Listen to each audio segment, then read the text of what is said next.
For those of you joining us for the first time, my name is Paul Yater. I am the summer administrator for the Department of Community and Summer Education at Point Park University, who will be hosting today's webinar.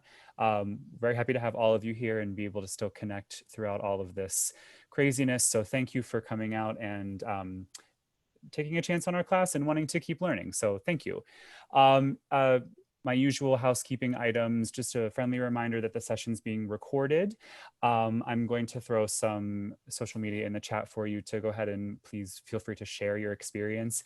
And then one other new item for those of you who have been in some of our classes before, at the end, we're asking if you have 2 minutes just to complete a brief survey as we try to prepare for next year's programming and in the future. We'd be happy to have your input. So thank you for that in advance. And without further ado, I'm going to turn things over for the beginning of our 3-week series on podcasting to Will Zavala. So Will, welcome, and it's all yours.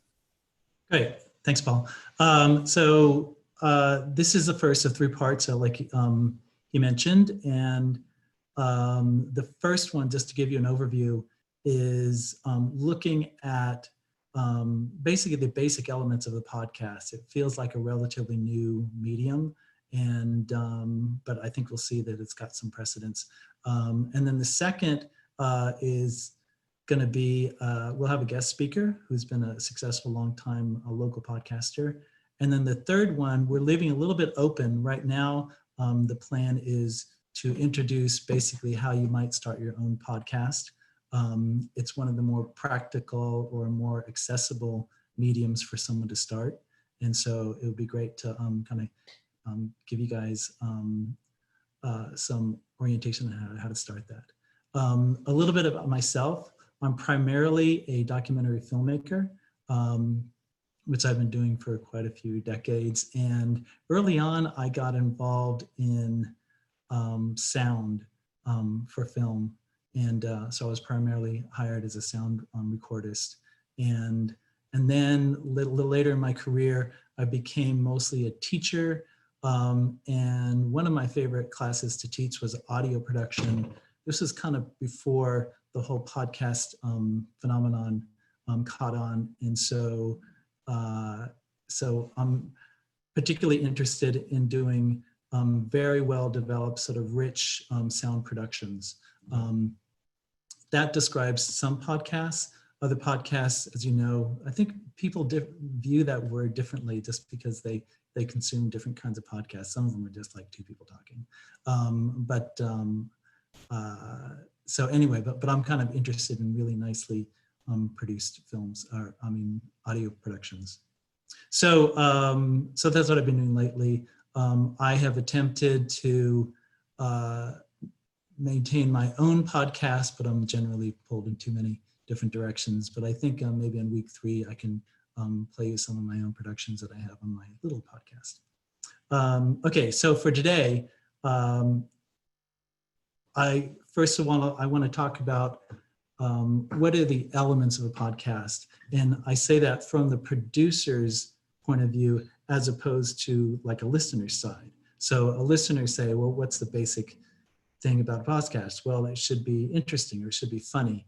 Well, that's describing a podcast from the listener's point of view. From the producer's point of view, you have to look at, well, how do I construct that? So we're going to kind of looking at it from the construction side. Basically, I want to look at and listen to a bunch of segments from podcasts to try to figure out what makes a competent or an okay podcast, and also what makes a great one. And you'll also see that some podcasts have sort of elements of both, and so we might see some kind of bad examples too. While I do this, Paul's going to send out a couple of questions to get some input from you too through chat. And so I hope you respond to those so we can also use that as raw material to talk more about your ideas for what a good podcast is. Podcasts seem like a new thing, sort of a new phenomenon. They, in a way they are. The technology to create a podcast was developed about 15 years ago. But it's just been in the past 5 years that it's really kind of caught on and become a big thing. So they're kind of new and sort of not. If you look at what the essentials of a podcast today are, first of all, it's a series. It's not just a one-off. So basically it's something that you might subscribe to or listen to continuously. It's audio on demand. You can listen to it anytime, as supposed to be something that's on a schedule. And it's also primarily a solo or solitary listening experience, not a group thing. So, but when you look back, none of those are really new or original elements. For instance, our parents or grandparents used to listen to radio. And so they'd like gather around the living room and listen to radio.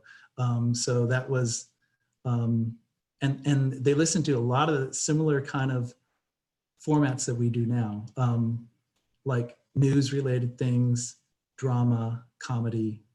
So in other words, there were series, just like we have now. Yes, we can listen to on demand, but the on demand part of it had a precedent too. In other words, there were, going back even further than radio, was recordings, tapes, that kind of thing, Walkmans, iPods, that kind of thing. So that's not really a new thing either. And then the idea of listening to it on a solitary rather than a group format, that is actually kind of started in the 50s with cars and radios in cars and commuters and that kind of thing, where people started listening to on their own. And of course, anything like Walkmans and iPods, basically, we've already been listening to stuff on our own for a really long time. So it brings the question, is there really anything new or special about podcasts? I don't think so. I think the reason they've caught on, and it's been kind of a phenomenon, is two things happen. One, the delivery method for getting content has become streamlined and really easy, first with iTunes, and then with other delivery services, music streaming services started bringing in podcasts. Specific platforms for podcasts were available. So it's been really easy to listen, stream, download, subscribe, all that kind of thing. And then the second thing, I think, is that there are a few really great podcasts that brought attention to the medium that got the whole thing started. Once audiences were brought to that, then they wanted more. They kind of set the bar high. One that comes to mind in particular is the podcast called Serial, about a murder, and that kind of kickstarted everything. Once people kind of understood that you can watch a series like that, then that brought people into basically into the store, and then you could shop for other things too. So that's what I think happened. Okay, so now I want to just listen to some examples to sort of just explain what I'm talking about here.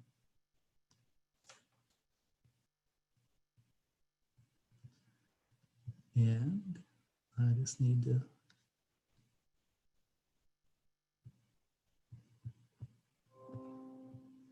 get there.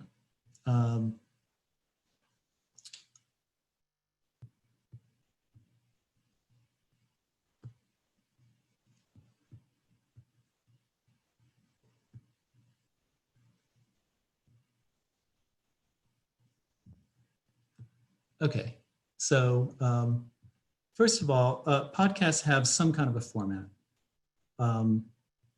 It basically have some kind of a structure. And so here's an example. This is a pretty popular podcast. It's called Office Ladies, sort of milking the popularity of a actually long since ended series, The Office.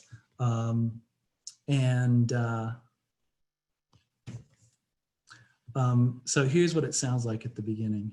Actually, let me skip the first, some ads at the beginning.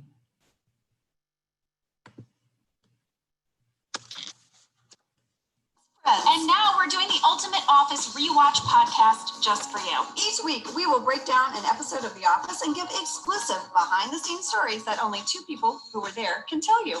We're the Office Ladies. Hi, everybody. Welcome to Office Ladies. Bonjour.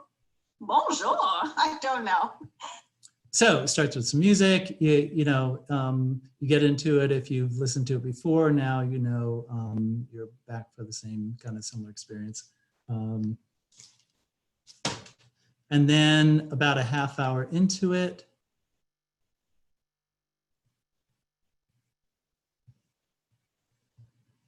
Free food giveaway for the employees. It wasn't pretzels. He thinks maybe it was popcorn, but everyone was really excited. And the writers put this idea on a card in the writer's room. And then BJ added the tidbit that Stanley would be the character that looked forward to this free food giveaway all year. I love that. I love that so much. And it's so relatable. You know, years ago, I worked as an operator, Jenna, and we would have make your own ice cream sundae day, and they would wheel a cart around. You couldn't leave your desk. You had to stay on calls. It was kind of crazy. But the managers would wheel around this cart, and we would get so excited to make our own ice cream sundaes. And I feel like I relate to Stanley on this day. He loved pretzels so much. He looked forward to it so much. Okay. Angela, I feel like we had something similar on our set. Because, and I feel like I relate to Stans, and I feel like I relate, and I feel like I relate loud. So when we would get a coffee cart and they would come and set up in the parking lot, I mean, the line was around the corner. Oh yeah. Oh yeah. So this is very relatable, and I love this storyline. I also found out about the pretzels. Oh, where were they from? Kent told me that the pretzels out and okay, I was actually fine. I thought I had it queued, but basically a half hour in, you get a little bit of music. It's called a sting, and you get an advertisement. Now, not that you really want to listen to an advertisement, but actually psychologically, you might want a kind of a break.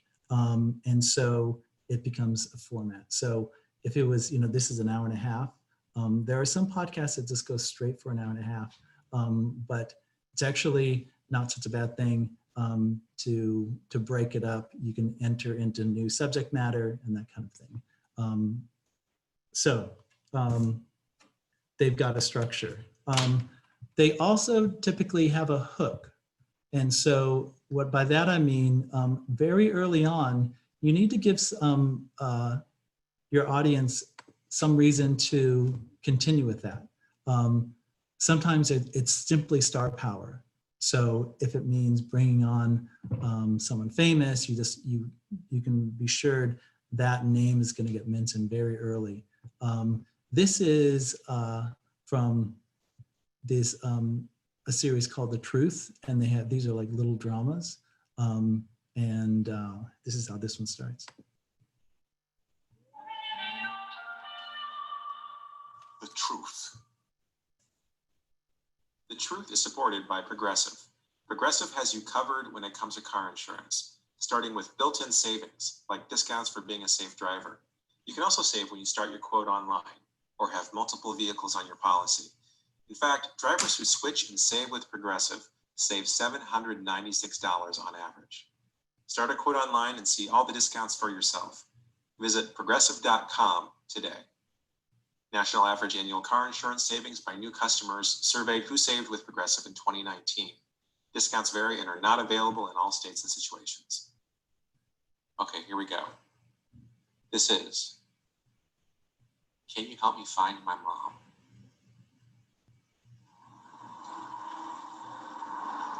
Excuse me? Yep.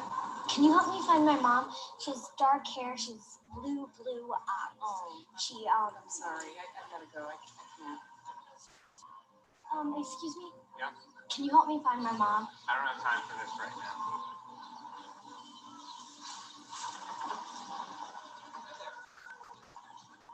Where's the fire? Where are you headed to? Please stop following me. I just want to talk to you. Please stop following me. Come here, come to the window. I just want to ask you a question.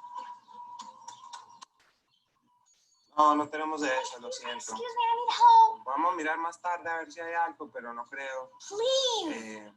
Más tarde llamamos. Por favor. Tengo que irme, hay alguien. Necesito ayuda. Hay un hombre que está. What do you need? There's a man in a van. He's not leaving me alone. Okay, where is he? He's right outside. He's coming in right now. All right, you sit here. That's him. Oh, I'm gonna do this all day. He's over here. What are you doing? I got her. I don't know him. He's not my dad. Sorry, she. Okay, so as you can hear, it's got quite an emotional hook here.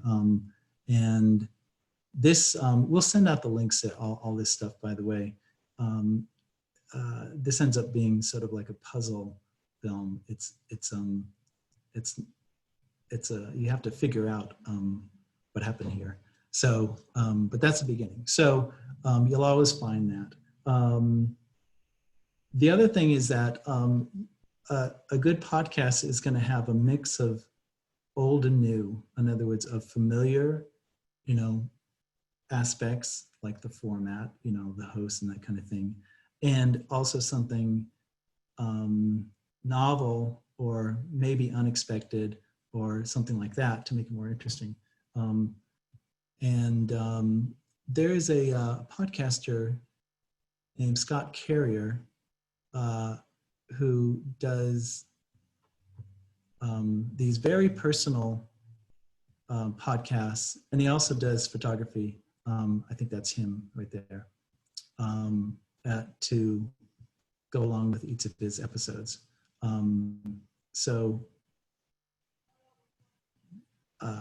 He's been doing it long enough that he's basically established his own sort of brand. So here's a little bit of his. Welcome to Home of the Brave. I'm Scott Carrier. I'm doing okay, but lately my thinking has been off, or my approach has been wrong. A couple of weeks ago, I was following the news, watching videos of statues being torn down around the country, and I thought, we have statues here in Salt Lake City. Maybe some of them should be torn down as well. We don't have any statues of Confederate generals or Spanish conquistadors. Our statues are mainly of Mormon pioneers, the most important one being the statue of Brigham Young at the top of Main Street next to Temple Square. He's up on a granite pedestal, 25 feet high, wearing a long coat and raising his left arm, palm upward toward the southern horizon of the Great Salt Lake Valley, as if to say, behold what God has given us.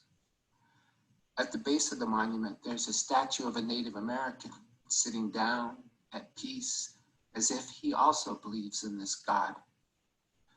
My thinking was that I should make a sign that said, take down this statue. And then my approach was that I should stand at the base of the monument holding the sign to see if I could get some good interviews for this podcast.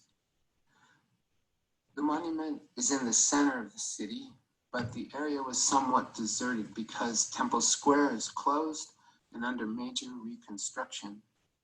There was some traffic and a few people walking by, but not as much as usual. Most of the people who walked by avoided eye contact as if they didn't see me. But people going by in cars would crane their necks and stare too long, not paying attention to the road. A few honked or gave the thumbs up, but I had the distinct impression that I was being seen as a crazy person. And then a woman pulled up in a car, rolled down her window and told me straight out that I was a crazy person. She said, this is craziness, and you are a crazy person. I asked her if I could talk to her on tape for my podcast, and she said, you should be ashamed of yourself. You live here? I told her I've lived here for more than 50 years, and she said, then you benefit from all of this. These streets and buildings, none of this would be here without Brigham Young and the pioneers, what they did. I told her that's just the kind of thing I'd like to talk about, but she called me a coward, said I was not a real man at all, and drove away. She reminded me of my grade school principal. Okay, I'm going to skip ahead. So this so far is kind of in line with what is other episodes are like. They are quite personal. It's like you're taking a journey with him. And it's only 8 minutes long, but I'm going to skip ahead to, I would skip ahead. Maybe around the last minute and a half. And then speak with each other in a way that sounds like they're bored, already filling out the paperwork. You can't see Carlos very well in the video, but after 10 minutes, you can hear him stop screaming and start to gasp, like he's breathing through jelly. And then you hear him stop breathing, and a cop says, are you calm now? But Carlos is dead from a heart attack. I'd never heard anything like it. It was grotesque, and it made me really, really angry. And I thought everybody should hear it and get really, really angry. So I posted the audio track on this podcast. Some of you may have heard it. I took it down the next day because I was being haunted by Carlos's voice. It's just too traumatic. And I realized I shouldn't be inflicting more trauma on my listeners. So I'm sorry. I shouldn't have posted something out of anger. My thinking is off. My approach is wrong. Apparently, I have a lot of anger. I think I need to step back and take a break. I need to go fishing and stare at a river instead of my phone. I want to get my news from a river for a while. I'll be back in a month with a report on what I learned. Good luck to everybody, and thank you very much for listening and supporting this show. So that's a bit of a surprise when you're, if you follow this regularly. Actually, I don't, but I do check in once in a while. So it feels like, it feels genuine. There's some production here, but it's like very minimal production. And so I think it's easy to sort of connect or relate to this one. Another aspect of your basic podcast is that the information is delivered kind of slowly, and often there's redundancies. And the reason for this is that, for the most part, when people are listening to podcasts, and if you think about it for yourself, you're either doing something else at the same time, or you have some distractions, visual or even audio distractions, while you're doing it. It's not that common for people to, sit down, close their eyes, and listen to a podcast, even though that seems like a really pleasant thing sometimes for me to do. I just, I certainly don't get a chance to do that. So the really good producers are aware of that, and just sort of repeat things. You can go too far with that, but certainly they don't throw things at you too quickly. So I'm gonna play an example of that from this series. The producer is Malcolm Gladwell. The whole thing is called Revisionist History, and this episode is called The Standard Case. So Pettit, we understand, you know the story far better than me. We understand that Andy Pettit, who is a superb pitcher, right? Yes. At one point, he admits that he took human growth hormone in order to help recovery from an injury so that he could pitch longer.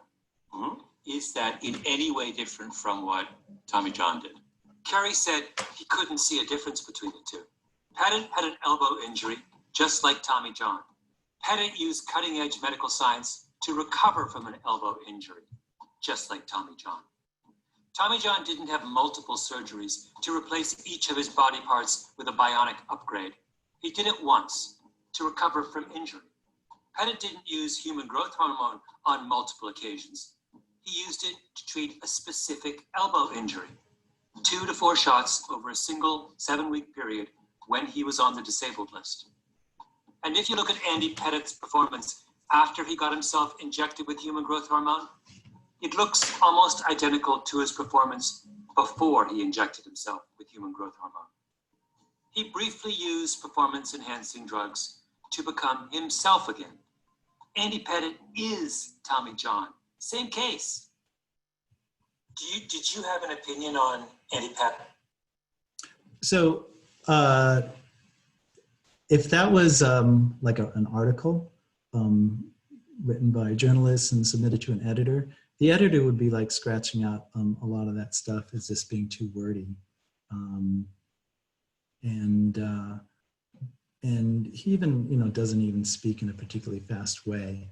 But that's because it actually helps when people have a little more time to absorb this information, or else you lose them. When you think about interviews, you could say deliver information, but the actual information comes out rather slowly. For one reason, there's the question and then there's the answer. So there's going to be some redundancy there. Secondly, it's unscripted.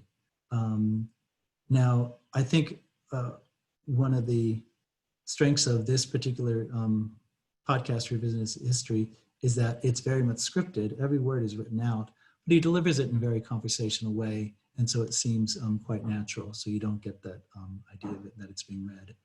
But certainly the news media has to be more concise. Podcasts don't. And it works for that format.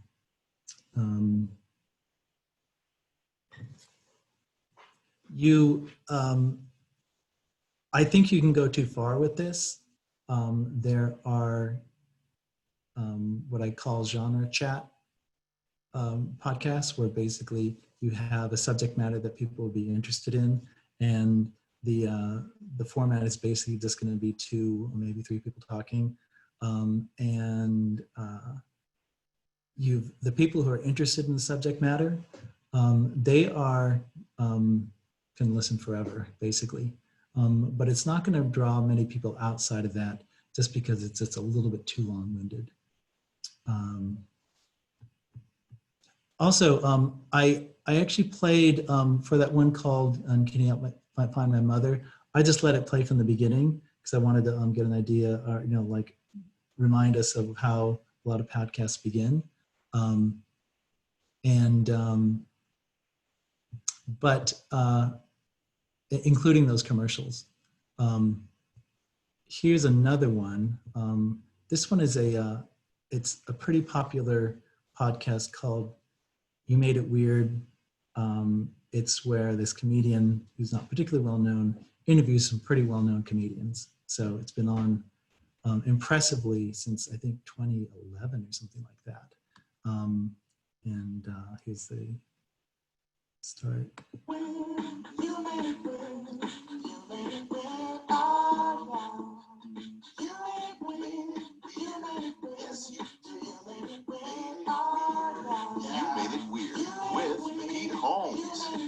What's happening, weirdos? This is Conan O'Brien. I can't believe it. I'm so happy that we finally got to sit down. It's over Zoom, obviously, here in quarantine in Los Angeles. So I'm sorry that the audio quality isn't exactly as good as it usually is on this show.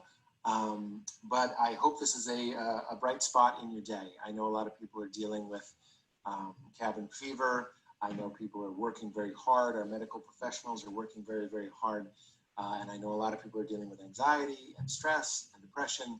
I hope this helps a little bit. I sure got a boost out of it myself, talking with somebody that I owe so much to. Conan really started my career in a huge way, and I am so indebted to him, and I'm thrilled to call him my friend, and I'm so glad that we got to have this chat.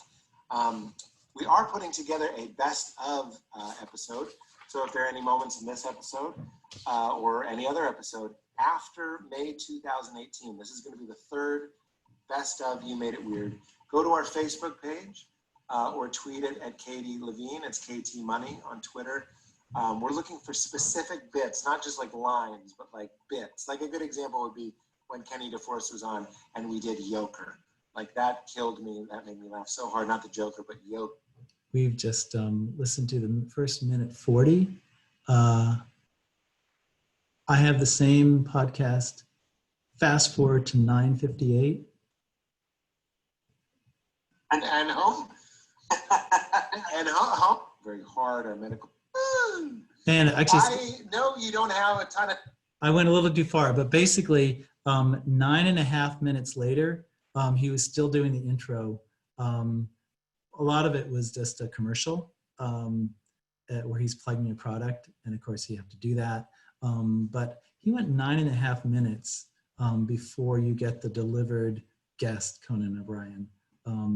That might be a little bit, for example, a little bit too slow or too much dead time before you get to the good stuff. Now I want to actually talk about what actually makes a great podcast. So one thing is that some podcasts simply have more substance than others. And if you just look back at the ones we've listened to so far, the Office Ladies, they bring on the former fellow actors from that show. And so they're highlighted. They give all this inside scoop kind of information about the episodes. It goes on amazingly for an hour and a half, each looking at a single episode. And so if you are a huge fan of The Office, then that's going to be, it's all gold, you know? If you're a casual fan, maybe not. I thought of that one because my daughter, she's 16, knows that series like inside it out. I think she's probably watched all of the episodes 2 or I think like 3 times. And, but even she found that podcast a little boring. You know, possibly because it's got good information, but dragged out for an hour and a half, you know, might need some editing. Still, it's got some substance for the people who are seeking that out. I'm going to go back to this one about that you thought was about baseball, revisionist history. And you realize that he was actually just using baseball as an example. And so I'm rewinding to the 30 seconds or so prior to that clip about the pitcher taking human growth hormone. His half size has gone from 7 1/8 to 7 1/4. That is, fundamental structure of his body has changed. Then you have to say, to compete with Barry Bonds, other people have to be willing to put their bodies through this strange transformation. And that's not fair somehow. So our casuistry tells us that we're fine with restorative interventions, but we're dubious of transformative interventions. So who is Andy Pettit closest to? Barry Bonds or Tommy John? So Pettit, we understand, you know the story far better than me. We understand. So you see that he's actually not talking about human growth hormones. He's just using it as an example to introduce this pretty abstract concept of casuistry, which is a way of approaching problems in the world that was developed by the Jesuit order like hundreds of years ago. So this is the kind of podcast where it's entertaining, but wow, you actually kind of learn something by the end about something that you didn't even know exist. So that's what I'm talking about. Some some podcasts have just basically have more substance than others. Another way some podcasts can step above the others is by not simply providing information, but actually providing an experience for the listener. It's either an audio experience, like a sound experience, or the information is delivered in a way that evokes images in your mind. So really basically engages more part of your mind than some. The last thing I'm gonna play today is a clip that I have some mixed thoughts about. And then after that, we can talk, kind of open it up and get your ideas of podcasts that you really like and why. So this one is the Atlantic magazine started the podcast, and one of the early guests they had on there is this author, best-selling author, and you'll notice that they also had another best-selling author, Ta-Nehisi Coates. You'll also notice I'm not trying to pronounce her name. So let's listen to a couple of clips here. Welcome to the Atlantic interview. I'm Jeffrey Goldberg, the editor-in-chief of the Atlantic, and my guest today is, sorry, you're not even gonna do it to me.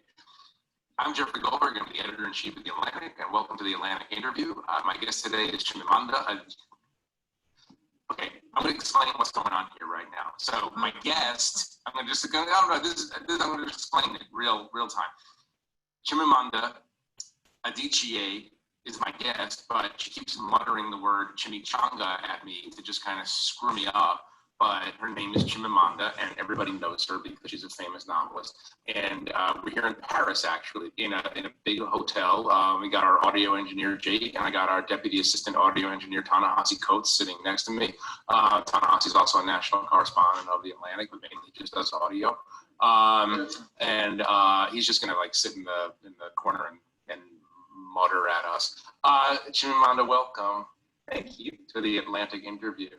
How exciting is this for you? It is the highlight of my life. When did somebody actually call you chimichanga when they interviewed? Did that really happen, or is that just a thing? No, seriously, it happened in London. It happened at the Royal Festival. They don't even have chimichangas. Okay, so there's a couple things I really like about this. One is that you are aware that there's 3 people in the room, and one of them is not very well mic'd. He's jokingly saying that Ta-Nehisi Coates is the deputy audio engineer. So you get a sense of dimension that you don't usually we're not, compelled to picture necessarily 2 people looking at each other. Now it's a lot by Zoom anyway. But this one actually gave me more sense of depth and dimension that I usually get from a podcast. And then they also, so they started talking about chimichangas. I'm skipping ahead because they literally talked about this for like 2 minutes. And I think this is where I have some qualms as a producer of this. I think that if your audience tuned in because they're aware of these authors and they're talking about serious things about race and identity and kind of thing, that you may have stretched a little bit too long with the comic beginning. It's okay to establish that this is going to be casual and it's going to be fun. But as you'll see when I go to the next clip, we're actually at 3 minutes. So it was like 2 minutes long about someone mistaking her name for Mexican food. So we're going to play from here. Chimamanda. So let's talk about identity in Africa and America and Trump and the 21st century and the role of literature in helping everybody understand why our world is so complicated and falling apart. But before we do that, tell me why you don't like Ta-Nehisi Coates. I do like Ta-Nehisi Coates. Well, now you're lying. No, I'm not lying. I do not lie. Except in my novels. I like very nice line. I think he's brilliant. And yeah, what he writes, I think he's a truth teller. I do too. And it's not only because we're colleagues at the Atlantic, but in the interest of full disclosure, your relationship was not always one of mutual respect and love. Well, he was a bit of a. So I really like that too. You just don't hear someone say, so tell me why you don't like this other person in the room. There's just sort of a sense of spontaneity. I don't think she expected that coming, and so she handled it well. But it's another way of saying, well, this conversation is going to be a little bit different, and you kind of put her on the spot there, and so I like that. So that's all I've got as far as examples. I hope that gives you an idea of sort of the shape that this evolving form has taken. Obviously, it's really been kind of a thing for, less than 10 years. And I would say 5 or 10 years from now, it might change. What I would like to know, since this is mainly my analysis, is when you look at the podcasts that you've really liked, like some of your favorites, let's figure out why, what quality it had that really grabbed you, that you really appreciate. So I think I might need a minute to bring up some of the responses to that chat. So give me a sec.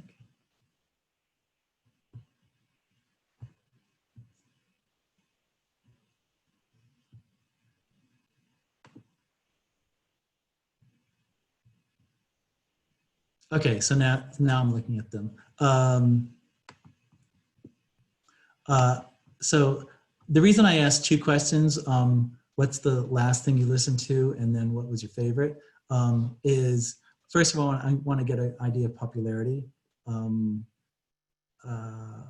what people are listening to, but then also, like I said, what really impresses people.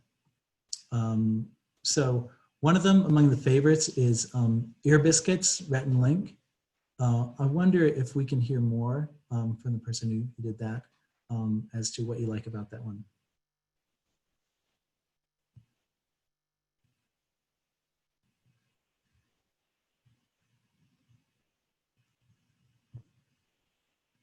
And I'm not sure if I have access to this. So yeah, that was between Stephanie and Abigail, actually. That was one of the only ones that got 2 hits. Oh, okay. Let me go to gallery view. Sorry, I don't teach a lot on Zoom, but I'm getting there. So I wonder if we can, the people who did that can unmute and maybe share their thoughts about that. Hi. Yeah, so the reason I like Ear Biscuits is actually because I just find it very entertaining. Like, I think it's funny. So. And just describe it a little bit more. So I don't know if you know who Rhett and Link are. They have like a YouTube channel, and it's kind of based on some of the stuff that they do on their YouTube channel. So they're kind of more on the quirky side, and that is kind of reflected in their YouTube channel and their podcast, and it's kind of it kind of builds off of their channel. So you kind of have to like see their channel to know exactly like the kind of content they produce, but it's pretty miscellaneous. Is it do they comment on their YouTube videos, or is it like more content, like more comedy in itself? It's a little bit of both. They'll comment on their own videos, and sometimes they'll have podcast episodes that are just them ranting. It's kind of all over the place. Okay. I'm going to skip to who suggested views with David Dobrik and I forget the other guy's name. Yeah. I believe the person who suggested views is no longer on the call. Oh, okay. And what was the other one? Oh, well, I'm skipping to views because I'm not familiar with Ear Biscuits, but views is like two people talking.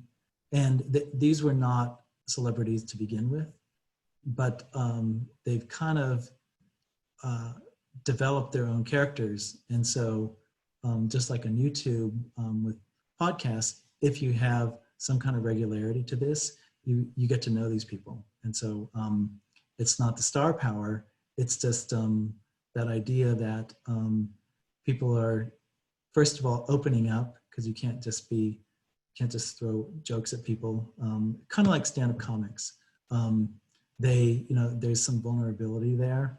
And if you're going to be talking for an hour or so, a lot of stuff is going to come out. So I think the ones that really become popular are the ones where they're not too polished, and you kind of feel like you've gotten to know these people. And so that would certainly describe views, and it sounds like it might describe your biscuits. How about a class of their own? That was from Nikki. Is Nikki around? Yes. A Class of Their Own is an educational podcast, and it, as an educator, I listen to it just to hear about new trends in education and things like that. Good. And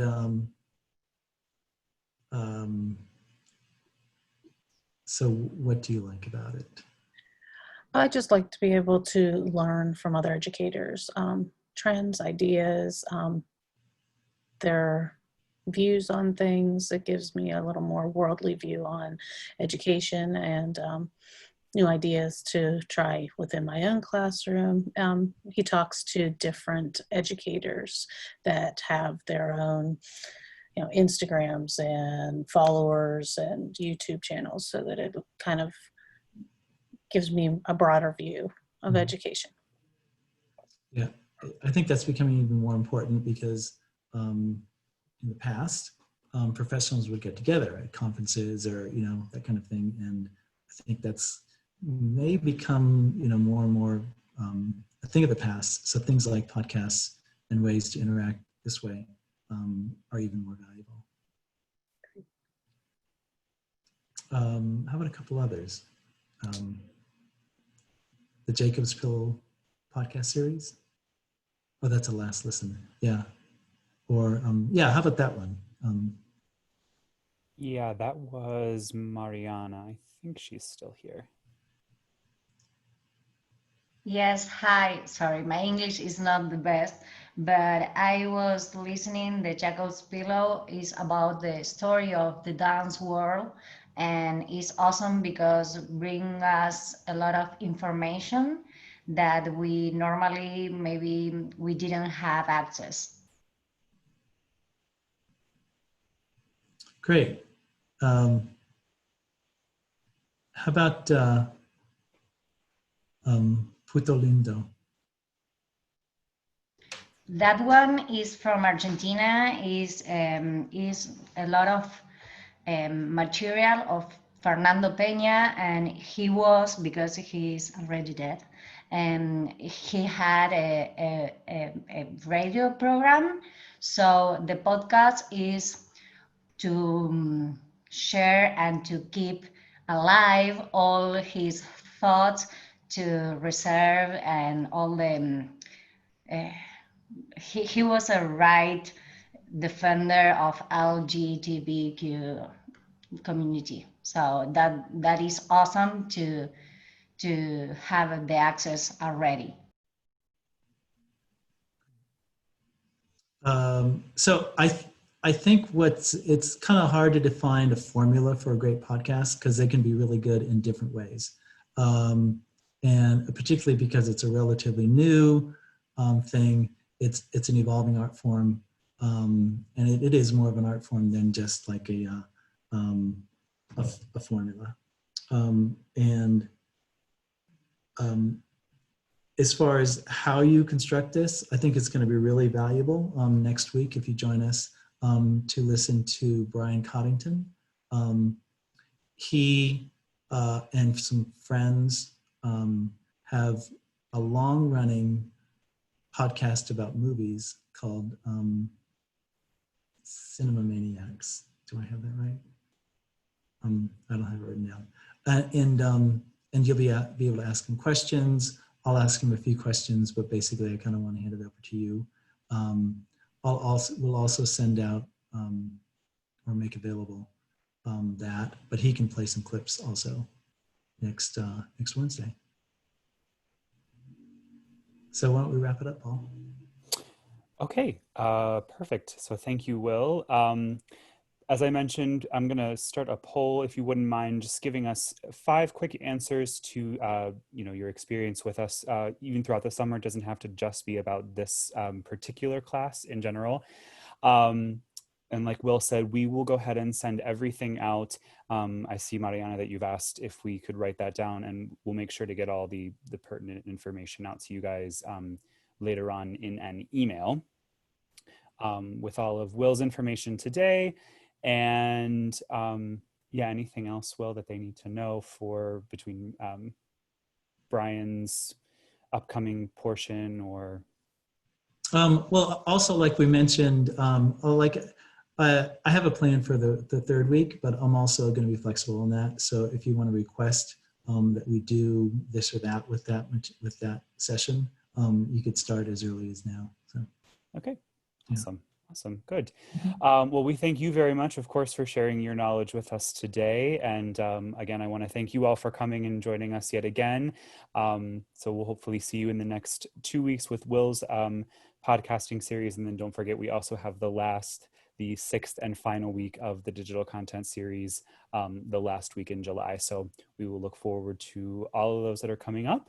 And if there's nothing else, we thank everybody and we'll see you next week. Okay. See you guys.